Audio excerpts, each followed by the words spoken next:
Assalamualaikum warahmatullahi wabarakatuh.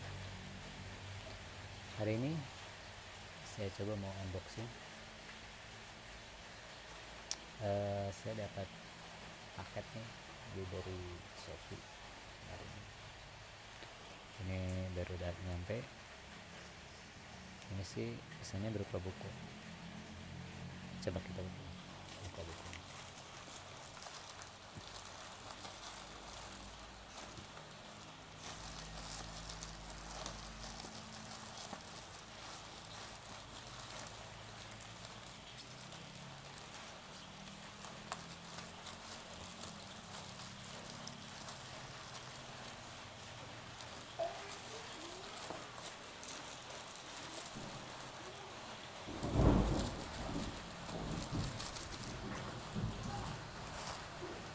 Bukunya ada dua.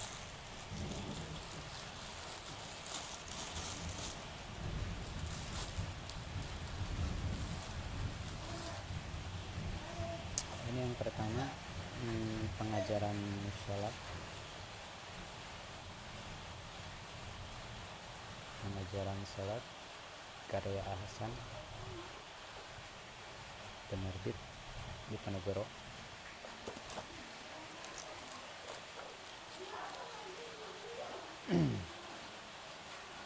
Buku pengajaran sholat menampilkan secara lengkap sesuai dengan pendirian penulisnya, seluk-beluk sholat dan berbagai aspek yang berkaitan dengan ibadah sholat.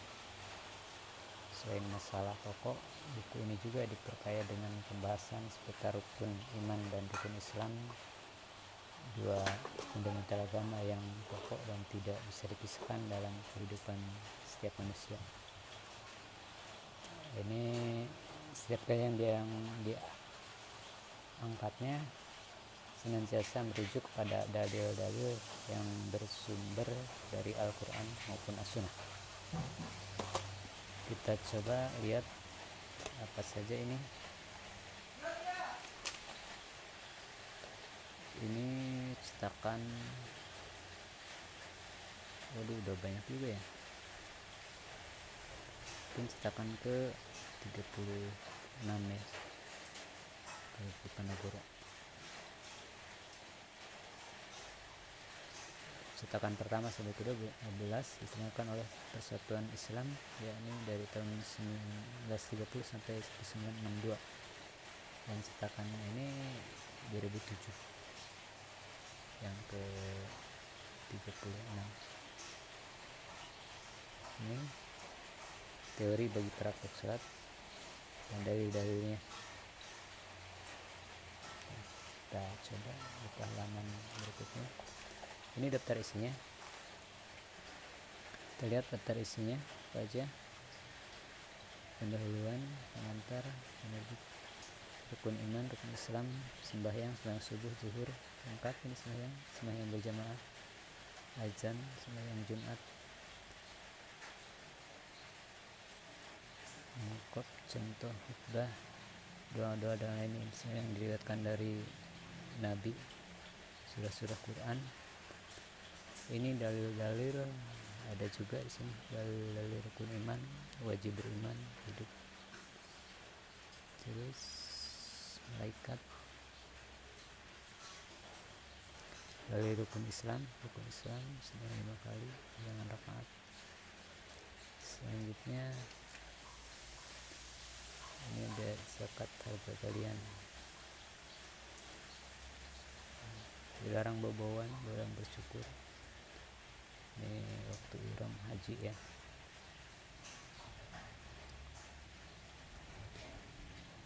Dalil-dalil kewajiban sebelum sembahyang juga dijelaskan di sini. Orang yang tak wajib sembahyang perlu bersih dari najis, cara wudhu yang wajib. Dalil-dalil kewajiban sembahyang yang subuh diam. Selanjutnya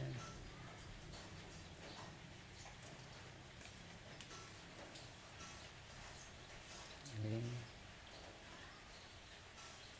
baca Al-Fatihah, ucapan amin, cara sujud 2 kali antara 2 sujud, dalil pekerjaan sembahyang zuhur, asar, maghrib, dan isya. Ini dalil-dalilnya yang berjamaah, dalil azan dan qamat, dalil sembahyang Jumat. Ini dalilnya lumayan lengkap. Dalil sembahyang sunat rawatib, sembahyang qashar, dalil-dalil sembahyang tahajud. Ini dalil-dalilnya ya. Dalil sembahyang tarawih, perbedaan antara tarawih dan tahajud, sunat sembahyang tarawih, rakaat sembahyang tarawih, bid'ah tidaknya tarawih. Ini juga dibahas di sini antara bid'ah atau tidaknya tarawih. Dalil sembahyang khusyuk, istisqa, sembahyang sunnah, lengkap nih. Dalil sembahyang orang sakit, dalil perkara yang terlarang dan tidak terlarang dalam sembahyang. Nih lengkap. Dan di sini juga ada dalil-dalil kunut di dalam sembahyang. Apakah hukum kunut? Apakah kunut itu di subuh saja di sembahyang? Apakah boleh kunut? Ini kunut. Zikir sebelum sembahyang, urusan mayit, melawat orang sakit, tahlilkan orang sakit, tutupkan mata, memandikan mayit, lengkap. Tayamum ada juga, tayamum. Itu ini pendahuluannya.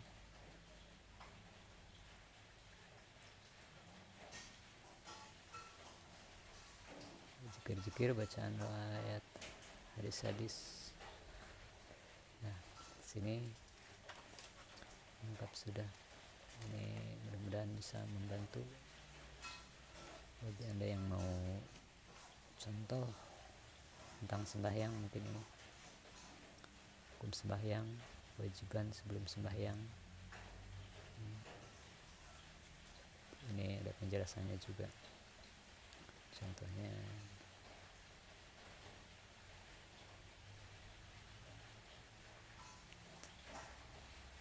ini juga ada keterangannya, keterangan dari atasnya. Ini ada berapa halaman? Ada 367 halaman. Ini buku yang pertama. Semoga ini bisa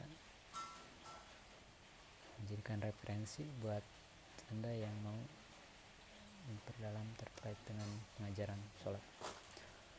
Ada buku yang kedua, saya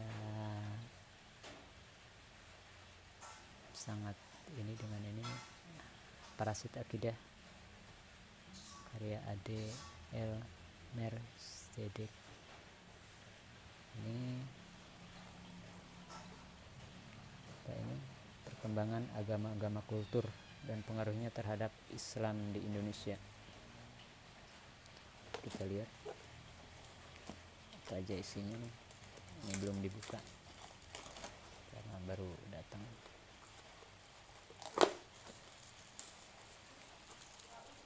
Susah sebelah nih.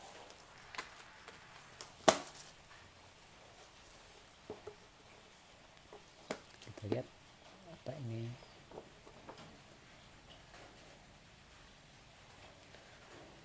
Ada ungkapan di tengah masyarakat non-muslim yang menanggapi realitas bahwa mayoritas penduduk Indonesia adalah muslim. Tidak mengapa kita minoritas, muslim yang minoritas, karena walaupun kita ini minoritas, toh adat istiadat, tradisi, kepercayaan, dan ritual kita telah merasuki praktik dan perilaku kaum muslimin, ujar mereka. Sebuah pernyataan yang seyogianya membuat kita miris dan sigap merenungi diri.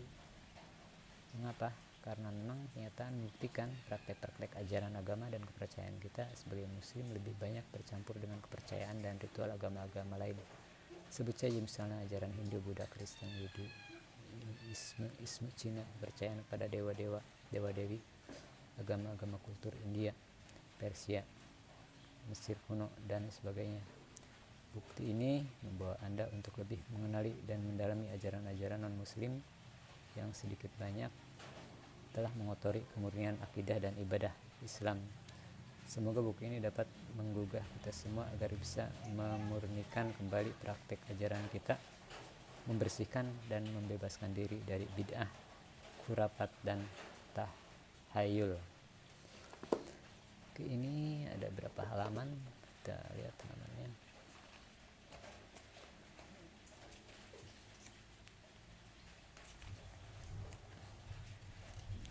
Ada 349 halaman. Kita lihat daftar isinya. Ini halaman awalnya.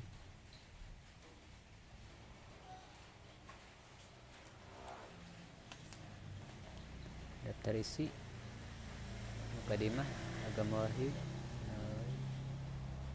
sanawi, agama kultur budaya, agama printing nitip, agama madya, kepercayaan pada Tuh dan Yang menurut ajaran Cina. Ya di sini ada banyak menurut tentang dewa-dewa, dongeng, tentang kepercayaan dan dewa-dewa yang rendah dibawahin, upacara pemujaan, sajian, upacara kematian, sehari kematian, 2 hari kematian, 3 hari. Ini dibahas di sini. Wayang pada masa Hindu dan Buddha. Ini juga ada sihir dan jampe, pembaruan dan penulisan agama yang agama kultur area India, agama Brahman, agama Upanishad, agama Zaini, agama Buddha. Kita lihat lagi apa aja di sini.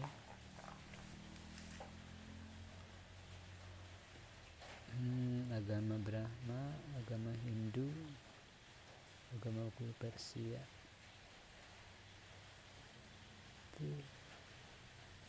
agama baru, agama kultur Samia, agama Kanan. Ini banyak kesini banyak.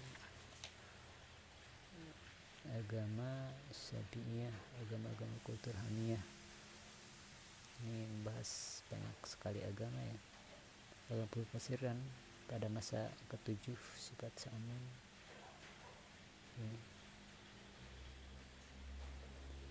Agama kultur Asia Kecil dan Eropa.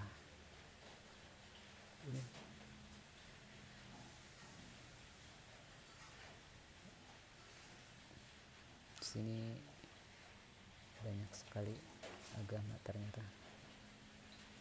Sisa agama kultur bangsa Yahudi.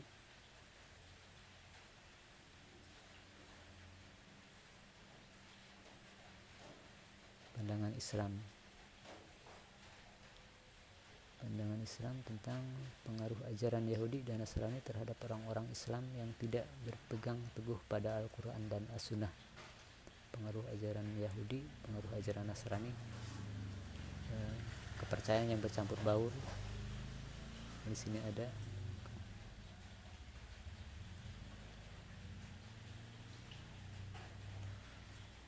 dan ini terakhir penutup 350. Ini mukadimahnya, kita bacakan coba sedikit. Agama di muka bumi ini menurut asal pertumbuhannya terbagi dalam 2 rumpun, agama wahyu semawi, agama yang turun dari Allah yang disampaikan kepada Rasul dan melalui Jibril untuk kesejahteraan manusia di dunia dan di akhirat. Agama ada yang tidak berlaku lagi dan sejak semula bersifat lokal, seperti agama yang diturunkan pada Bani Israel. Pada umumnya agama wahyu ini sudah rusak karena ditumbuhi benalu sehingga hilanglah pokok dan sebagian besar yang tertinggal hanyalah benalunya itu. Contoh agama yang dibawa Nabi Musa AS dengan Tauratnya dan agama yang dibawa Nabi Isa AS dengan Injilnya. Adapun Islam yang dibawa Nabi Muhammad SAW adalah agama untuk semua zaman, berlaku untuk semua bangsa, berpokok pangkal pada kitab Al-Quran dan As-Sunnah Rasulnya. Muhammad SAW adalah Rasul terakhir dan tidak ada Nabi Rasul sesudah itu. Firman Allah, sesungguhnya agama yang diakui Allah untuk kamu peluk hanyalah Islam. Quran surat Ali Imran ayat 19. Ini juga, hai orang-orang yang beriman, masuklah ke dalam Islam dengan menyeluruh dan janganlah engkau menuruti langkah-langkah setan. Sesungguhnya setan itu musuh yang nyata bagimu. Quran surat Al-Baqarah ayat 208. Sabda Nabi, setiap nabi dikirimkan khusus untuk bangsanya, tapi aku dikirimkan baik pada bangsa berkulit merah ataupun hitam. Fikih sunnah. Ini mukadimahnya. Ternyata banyak juga mukadimahnya. Itu hanya sebagian mukadimah yang saya bacakan karena terlalu banyak juga. Firman Allah, tiadalah aku utus engkau hai Muhammad melainkan untuk rahmat sekalian alam. Quran surat Al-Anbiya 107. Dari Abu Hurairah radhiyallahu anhu bersabda, Nabi sallallahu alaihi wasallam, tiap-tiap orang yang tidak mendengar kenabianku, baik Nasrani ataupun Yahudi, kemudian ia mati tidak masuk Islam, niscaya ahli neraka. Ini hadis riwayat Muslim. Itu selanjutnya ini mungkin juga agama primitif.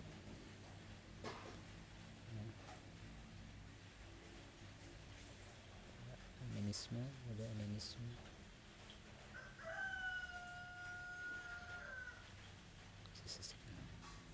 Dinamisme juga ada.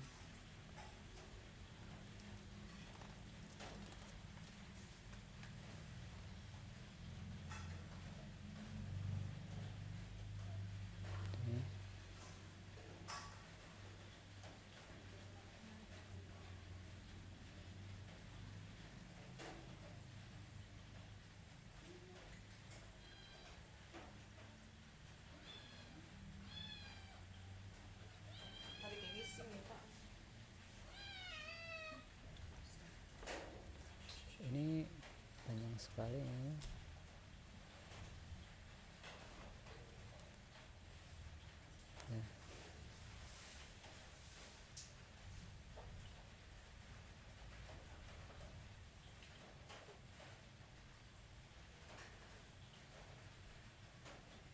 Islam melarang keras menyatukan ajaran yang hak dan yang batil. Firman Allah, dan janganlah kamu asimilasikan hak dan batal, dan kamu sembunyikan hak padahal kamu mengetahuinya. Quran surat Al-Baqarah. Sabda Rasulullah, segala bidah tambahan-tambahan yang dibuat itu sesat, dan semua yang sesat itu neraka. HR Muslim. Barang siapa meniru cara suatu kaum, ia pun termasuk kaum itu. HR Ahmad dan Abu Daud. Allah menghijab taubat daripada tiap-tiap ahli bidah sehingga ia tinggalkan bid'ahnya. Tabrani. Tidaklah mengada-adakan suatu kaum akan suatu bidah, melainkan diangkatlah semisalnya itu daripada sunnah, maka berpegang dengan sunnah itu jauh lebih baik daripada mengadakan bidah. Air Ahmad. Dan ini dari Ibnu Abbas, sesungguhnya bersabda, sesungguhnya manusia yang lebih membangkitkan kemurkaan Allah itu ada 3 perkara. Bersengaja dalam haram, mengharap berlaku sunnah jahiliyah dalam Islam, dan seorang tukang pencuri darah seseorang dengan tiada sebenarnya untuk mengeluarkan darahnya itu. HR Bukhari. Maka segala bidah yang merupakan bidah dalam etika dan perbuatan itu merupakan sisa dari agama tabi'i, merupakan sisa dari bidah agama samawi yang terdahulu, ciptaan baru karena dianggap baik dan sengaja dimasukkan melalui hadis-hadis palsu dan sebagainya. Ini itu saja mungkin yang bisa saya kasih tahu. Hanya pendahuluannya saja. Silakan, mungkin Anda tertarik dengan parasit akidah ini. Jadi ini intinya yang ini lebih mengenal melalui ajaran-ajaran non-muslim yang sedikit banyak telah mengotori kemurnian akidah dan ibadah Islam yang mungkin tadinya bukan dari ajaran Islam, ini seolah-olah ada di Islam. Silahkan Anda pelajari, dan juga mungkin ini hanya sebagai membacakan reviewnya dari buku ini, dari dua buku ini, Pengajian Sholat dan Perasit Akidah. Itu saja yang bisa saya sampaikan. Terima kasih atas